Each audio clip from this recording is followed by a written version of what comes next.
Hello! Hi అండి. అందరూ ఎలా ఉన్నారు? నేనైతే చాలా బాగున్నాను. ఈరోజు ఈ వీడియోలో అమెరికాలో సిటిజన్‌షిప్ ఉన్నవాళ్ళు పొందేటటువంటి లాభాలేంటి అనేసి చెప్దాం అనుకుంటున్నాను. యాక్చువల్‌గా నేను లాస్ట్ వీడియోలో చెప్పాను. 2 డేస్ తర్వాతనే ఆ వీడియో చేస్తాను అని. ఎప్పుడైతే చెప్పానో ఆ రోజు నుంచి హెల్త్ ఇష్యూస్ తగులుతున్నాయి. 1 వీక్ నుంచి ఇంకా అదే సరిపోతుంది. సో, అందువల్లనే ఇంకా ఈ వీడియో అయితే కొంచెం డిలే అవుతూ ఉంది. నేను లాస్ట్ టైం వీడియోలో చెప్పాను కదా! అంటే అమెరికాలో గ్రీన్ కార్డ్ వచ్చిన వాళ్ళు సిటిజన్‌షిప్ తీసుకోకుండా ఉండడానికి రీజన్స్ ఏంటి అని చెప్పాను ఆ వీడియోలో. ఎవరైనా ఇంట్రెస్ట్ ఉన్న వాళ్ళు ఆ వీడియో చూడండి. మీకు ఇంట్రెస్ట్ ఉంటే కింద పిన్ చేసి పెడతాను. కామెంట్ సెక్షన్‌లో రానియండి, లేదు అంటే డిస్క్రిప్షన్‌లో. సో, మీకు ఇంట్రెస్ట్ ఉంటే అది చూడండి. సో, ఇంకా ఈ వీడియో ఏంటంటే దాని కంటిన్యూషన్ వీడియో అన్నట్టు. సిటిజన్‌షిప్ తీసుకుంటే వచ్చేటటువంటి బెనిఫిట్స్ ఏంటి అనేసి ఈ వీడియోలో అయితే చెప్తాను. ఇంకా ఫస్ట్ థింగ్ అమెరికాలో ఎవరైతే అంటే అమెరికాలో ఎవరైతే పుడతారో వాళ్ళందరికీ కూడా ఆటోమేటిక్‌గా సిటిజన్‌షిప్ అయితే వస్తది. ఆ తర్వాత ఎవరైతే మనలాగా జాబ్స్ ద్వారా అమెరికాకి వచ్చి, ఆ తర్వాత గ్రీన్ కార్డ్ వచ్చేసి, ఆ తర్వాత సిటిజన్‌షిప్ అయితే వస్తది అన్నట్లు. ఇదంతా కూడా ఒక ప్రాసెస్ ద్వారా జరుగుతూ ఉంటది. ఆల్రెడీ నేను దీని గురించి లాస్ట్ వీడియోలో చెప్పాను. మనం జాబ్స్ ద్వారా వచ్చి హెచ్-1బీ ఇదంతా ప్రాసెస్ అయిన తర్వాత ఫైనల్‌గా సిటిజన్‌షిప్ అనేది ఒకటి ఉంటది అని చెప్పేసి. ఇంకా ఫస్ట్ థింగ్ అమెరికన్ సిటిజన్స్ అయితే ట్రావెల్ బెనిఫిట్స్ చాలా వరకు ఉంటాయండి. నేను లాస్ట్ వీడియోలో చెప్పాను కదా! అంటే సింగపూర్, కెనడా ఇలాంటి వాటికి సిటిజన్‌షిప్ ఉందనుకోండి, వాళ్ళు వేరే కంట్రీస్‌కి ఈజీగా ట్రావెల్ చేయొచ్చు అని చెప్పేసి. సేమ్ అదే విధంగా అమెరికన్ సిటిజన్‌షిప్ ఉన్న వాళ్ళు కూడా వేరే ఇతర ఆల్మోస్ట్ ఒక 182 కంట్రీస్ వరకు ఈజీగా ట్రావెల్ చేయొచ్చు అన్నట్లు. అంటే ట్రావెల్ బెనిఫిట్స్ ఎక్కువగా ఉంటాయి అమెరికన్ యొక్క సిటిజన్‌షిప్ ఉంటే. అదేనంటే ఓన్లీ మనకి గ్రీన్ కార్డే ఉన్నదనుకోండి, గ్రీన్ కార్డ్ ఉన్నప్పుడు ఇన్ని బెనిఫిట్స్ ఉండవు. అంటే ఇలా ఈజీగా వేరే కంట్రీస్‌కి ట్రావెల్ చేయలేరు. ఎందుకంటే ఎప్పుడైతే మనకి సిటిజన్‌షిప్ వస్తదో అప్పుడే మన పాస్‌పోర్ట్ అమెరికన్ పాస్‌పోర్ట్ అవుతది. అప్పటి వరకు కూడా మనకి ఇండియన్ పాస్‌పోర్టే ఉంటది. ఫర్ ఎగ్జాంపుల్ ఇండియా గురించి చెప్తే. అదేనంటే మనం ఎప్పుడైతే అమెరికన్ సిటిజన్స్‌మి అయిపోతామో అప్పుడు మనకి ఇండియన్ పాస్‌పోర్ట్ పోయి అమెరికన్ పాస్‌పోర్ట్ వస్తది. సో, ఆ పాస్‌పోర్ట్ తోటి మనం వేరే ఇతర కంట్రీస్‌కి ఈజీగా ట్రావెల్ చేయొచ్చు. మెయిన్‌గా ఇలాంటి ట్రావెల్ బెనిఫిట్స్ ఎక్కువగా ఉంటాయి. అండ్ ఇంకా గ్రీన్ కార్డ్ మీద ఉన్నప్పుడు వేరే ఇతర కంట్రీస్‌కి వెళ్ళినప్పుడు ఆల్మోస్ట్ ఒక 180 డేస్ కంటే ఎక్కువ అంటే ఆల్మోస్ట్ ఒక 6 మంత్స్ వరకు వేరే కంట్రీస్ లోపల స్టే చేయొచ్చు. ఆ తర్వాత అంతకంటే ఎక్కువగా స్టే చేయలేమన్నట్లు. ఇన్ కేస్ స్టే చేసినా కూడా ఏంటంటే మనకి డిపోర్ట్ చేయడం అంటే డిపోర్ట్ అంటే ఈవెన్ ఇమిగ్రేషన్ లోపల చాలా వరకు ప్రాసెస్ ఉంటది. అసలు ఎందుకు మీరు ఇంకా అంటే 180 డేస్ కంటే ఎక్కువ రోజులు ఎందుకున్నారు అక్కడ? అండ్ దానికోసం చాలా ప్రోస్, కాన్స్ అంటే ఇంకా మనం మొత్తం కూడా ఎక్స్‌ప్లనేషన్ చేసుకోవాలి. అక్కడ వాళ్ళు సాటిస్ఫై అవుతేనే మనకి మళ్ళీ అమెరికాకి ఎంటరింగ్ ఉంటది. ఒకవేళ వాళ్ళు అక్కడ సాటిస్ఫై అవ్వలేదు అనుకోండి ఫర్ ఎగ్జాంపుల్, ఆ తర్వాత వాళ్ళని డిపోర్ట్ చేసే ఛాన్సెస్, ఉన్న గ్రీన్ కార్డ్ కూడా క్యాన్సిల్ చేసే ఛాన్సెస్ ఇవన్నీ కూడా ఎక్కువగా ఉంటాయి. ఈ సిటిజన్‌షిప్ వచ్చిందనుకోండి, వాళ్ళు ఈవెన్ వేరే కంట్రీస్ లోపల ఎన్ని రోజులు ఉన్నా కూడా, లేదు అంటే వేరే కంట్రీస్‌ని ఎంత తనమైన ఎక్స్‌ప్లోర్ చేసుకొని, ఎన్ని ఇయర్స్ ఆల్మోస్ట్ ఎన్ని డేస్ అక్కడ స్పెండ్ చేసినా కూడా వాళ్ళకి మళ్ళీ బోర్డ్ ఆఫ్ ఎంట్రీ అనేది ఈజీగా ఉంటది. అంటే అమెరికన్ కంట్రీ లోపలికి ఈజీగా ఎంటర్ అవ్వచ్చు. వాళ్ళకి పెద్దగా ఎలాంటి రిస్ట్రిక్షన్స్ కూడా ఉండవు. ఎవరైతే అమెరికన్ సిటిజన్‌షిప్ అయితే ఉంటదో. సో, అందువలన ఏంటంటే ఇలా ట్రావెలింగ్ అనేది చాలా వరకు ఈజీ అవుతది. ఈ సిటిజన్‌షిప్ ఉన్న వాళ్ళకి.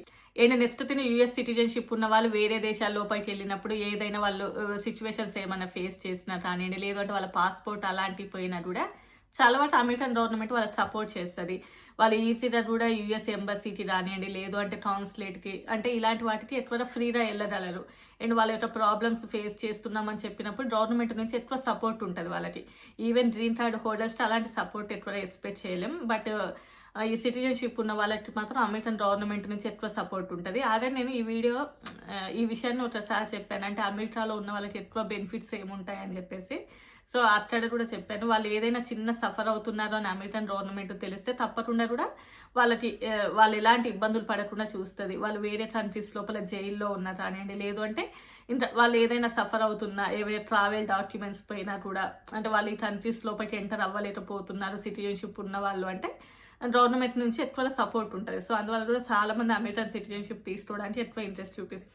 బట్ గ్రీన్ కార్డ్ హోల్డర్స్‌కి మాత్రం ఇలాంటి బెనిఫిట్స్ అయితే ఏమీ ఉండవు. నార్మల్‌గా ఒకవేళ మళ్ళీ వాళ్ళు అంటే అవన్నీ తెచ్చుకోవాలి. ఇన్ కేస్ వాళ్ళది పాస్‌పోర్ట్ పోయింది అనుకోండి, వాళ్ళకి నార్మల్‌గానే ఉంటది. అంటే ఏమి పెద్దగా ఎక్స్‌ట్రా బెనిఫిట్స్ అంటూ ఏమీ ఉండవు. మళ్ళీ ఫస్ట్ నుంచి అప్లికేషన్ ప్రాసెస్ స్టార్ట్ చేసుకోవాలి. అదంతా నార్మల్‌గానే ఉంటది. గ్రీన్ కార్డ్ వాళ్ళకి ఏం పెద్ద బెనిఫిట్ ఉండదు. కానీ ఈ సిటిజన్‌షిప్ ఉన్న వాళ్ళకి మాత్రం గవర్నమెంట్ నుంచి ఎక్కువ సపోర్ట్ ఉంటది. నెక్స్ట్ థింగ్ యూఎస్ సిటిజన్‌షిప్ ఉన్న వాళ్ళకి ఈ బార్డర్ చెక్-ఇన్స్ ఇవి కూడా ఎక్కువగా ఉండవు. అండ్ ప్రాసెస్ కూడా పెద్దగా ఎక్కువగా ఉండదు. వాళ్ళు డైరెక్ట్‌గా వెళ్ళిపోతూనే ఉంటారు. పెద్దగా చెక్-ఇన్స్ అనేవి ఎక్కువగా జరగవు. ఆల్రెడీ మనం ఎయిర్‌పోర్ట్‌లో అక్కడ చూస్తూనే ఉంటాము. ఎవరైతే సిటిజన్‌షిప్ ఉంటారో వాళ్ళకి సెపరేట్ లైన్ ఉంటది. నార్మల్ వాళ్ళకి వేరే లైన్ ఉంటది. అండ్ వాళ్ళు దర్జారి వెళ్ళిపోతూ ఉంటారు. అసలు మనకున్న క్వశ్చన్స్ మనకున్నంత థియరిటికల్గా అమెరికన్ సిటిజన్షిప్ ఉన్న వాళ్ళకి ఉండదు. మీరు అబ్జర్వ్ చేసే ఉంటారు. మన బోర్డ్ ఆఫ్ ఎంట్రీకి వచ్చినప్పుడు వాళ్ళకి సపరేట్గా ఉంటుంది, మనకు సపరేట్గా ఉంటుంది. ఎవరైతే సిటిజన్షిప్ ఉన్నారో వాళ్ళు వేరే ఉంటారు, మనం వేరే ఉంటాం కదా లైన్స్ లోపల. సో ఏంటంటే వాళ్ళకి ఏం పెద్ద క్వశ్చన్స్ రానివ్వండి అలాంటివి ఏవి కూడా ఉండవు. బట్ మనకి మాత్రం అసలు అమెరికాలో ఎంటర్ అయ్యే వాళ్ళకి అవుతామా లేదా అనే టెన్షన్ ఎక్కువగా ఉంటుంది. సో వాళ్ళకి అదొక ఎక్స్ట్రా బెనిఫిట్ కూడా ఉంటుంది. అండ్ నెక్స్ట్ తిను మేజర్ తిను మన వల్ల చాలా వరకు యూజ్ అయ్యేది. ఎవరైతే అమెరికన్ సిటిజన్షిప్ ఉంటుందో వాళ్ళు వాళ్ళ స్పౌస్ని రానివ్వండి, లేదు అంటే వాళ్ళ పిల్లలను రానివ్వండి, ఇండియా నుంచి వాళ్ళ పేరెంట్స్ని రానివ్వండి, వాళ్ళ సిబ్లింగ్స్ అంటే అన్న తమ్ముళ్ళని రానివ్వండి, వాళ్ళకు కూడా మళ్ళీ అమెరికన్కి ఈజీగా తీసుకురావచ్చు అన్నట్లు. అంటే వాళ్ళు కూడా వీసాని వాళ్ళకి స్పాన్సర్ చేయొచ్చు, వాళ్ళ సిబ్లింగ్స్ ఎవరైతే ఉంటారో వాళ్ళకి. అదే వాళ్ళు రాకుండా ఇలా గ్రీన్ కార్డ్ హోల్డర్స్కి ఇలాంటి బెనిఫిట్స్ ఏమీ ఉండవు. అంటే మన సిబ్లింగ్స్ని రానివ్వండి, లేదు అంటే మన వాళ్ళని ఇక్కడికి తెప్పించుకోలేము అన్నట్లు. అదేంటంటే ఎవరైతే యూఎస్ సిటిజన్షిప్ ఉంటుందో వాళ్ళకి ఎప్పుడైతే యూఎస్ సిటిజన్షిప్ వస్తుందో అప్పుడు వాళ్ళు మాత్రం నార్మల్గా వాళ్ళ సిబ్లింగ్స్ని వాళ్ళందరినీ కూడా తీసుకొచ్చుకోవచ్చు అమెరికాకి. అండ్ వాళ్ళకు కూడా వీసాని స్పాన్సర్ చేయొచ్చు. సో వాళ్ళకు ఉన్నటువంటి బెనిఫిట్ ఇది. గ్రీన్ కార్డ్ హోల్డర్స్ ఇలాంటి బెనిఫిట్ అయితే ఉండదు. అండ్ నెక్స్ట్ తిని గ్రీన్ కార్డ్ హోల్డర్స్ యొక్క పిల్లల కంటే ఎక్కువ బెనిఫిట్ సిటిజన్షిప్ ఉన్న పిల్లలకి ఆఫ్టర్ 21 years తర్వాత వీళ్ళకి ఎక్కువ బెనిఫిట్ ఉంటుంది అన్నట్లు. అంటే సిటిజన్షిప్ ఉన్న వాళ్ళకి మంచి బెనిఫిట్స్ ఉంటాయి. గ్రీన్ కార్డ్ హోల్డర్స్ మాత్రం పిల్లలు 21 years వచ్చిన తర్వాత బెనిఫిట్స్ అయితే వాళ్ళకి ఎక్కువగా ఉండవు. వీసా చేంజెస్ లోపల బెనిఫిట్స్ అయితే ఏమీ ఉండవు. అండ్ నెక్స్ట్ తిని సిటిజన్షిప్ ఉన్న వాళ్ళకి అమెరికన్ ఎడ్యుకేషన్లో రావచ్చు, లేదు అంటే ఎకనామికల్ బెనిఫిట్స్ రానివ్వండి, లేదు అంటే జాబ్స్ విషయంలో కావచ్చు. ఇవన్నీ కూడా అమెరికన్ సిటిజన్షిప్స్ ఉన్న వాళ్ళకి ఎక్కువ బెనిఫిట్స్ ఉంటాయి కంపేరిటివ్లీ ఈ గ్రీన్ కార్డ్ హోల్డర్స్తో కంపేర్ చేస్తే. నార్మల్ జాబ్ వీసా మీద ఉన్న వాళ్ళకంటే గ్రీన్ కార్డ్ హోల్డర్స్కి ఎక్కువ బెనిఫిట్స్ ఉంటాయి. వాళ్ళకంటే కూడా సిటిజన్షిప్ ఉన్న వాళ్ళకి ఎక్కువ బెనిఫిట్స్ ఉంటాయి. అండ్ పే ఇచ్చేటప్పుడు కూడా అంటే మనకి ఇన్కమ్ ఇచ్చేటప్పుడు కూడా గంటకి ఇంత అన్ని ఇస్తూ ఉంటారు కదా, అలాంటి చోట రానివ్వండి, లేదు అంటే మనకి జాబ్స్ విషయంలో రానివ్వండి, ఆ పే అనేది అమెరికన్ సిటిజన్స్కి ఎక్కువ పే ఇవ్వాల్సి ఉంటుంది కంపేరిటివ్లీ అదర్స్.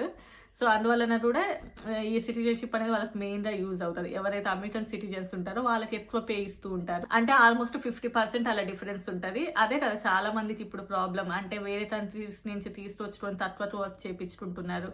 అదే అమెరికన్ సిటిజన్షిప్ ఉన్న వాళ్ళకైతే ఎక్కువ పే ఇవ్వాల్సి వస్తుంది అని చెప్పేసి వాళ్ళని కొంచెం నెగ్లెక్ట్ చేస్తున్నారు. దానివల్ల అమెరికన్లో ఉన్న ఆ దేశం యొక్క సిటిజన్స్కి ఎక్కువ ఇబ్బంది అవుతుంది అని చెప్పేసి. సో ఇదంతా కూడా వీళ్ళకి ఎక్కువ బెనిఫిట్స్ ఉంటుంది, అంటే ఎక్కువ పే ఇవ్వాల్సి ఉంటుంది. సో అది కూడా అమెరికన్ సిటిజన్స్కి మంచి బెనిఫిట్స్. అండ్ నెక్స్ట్ తిని వాళ్ళ హౌసెస్ కొంచెం ఈజీగా కొనేయచ్చు. అంటే ప్రాసెస్ అనేది పెద్దగా ఉండదు. రియల్ ఎస్టేట్ రానివ్వండి, బిజినెస్లు రానివ్వండి, అందులోపల వాళ్ళకి ఇన్వాల్వ్మెంట్ ఈజీగా ఉంటుంది.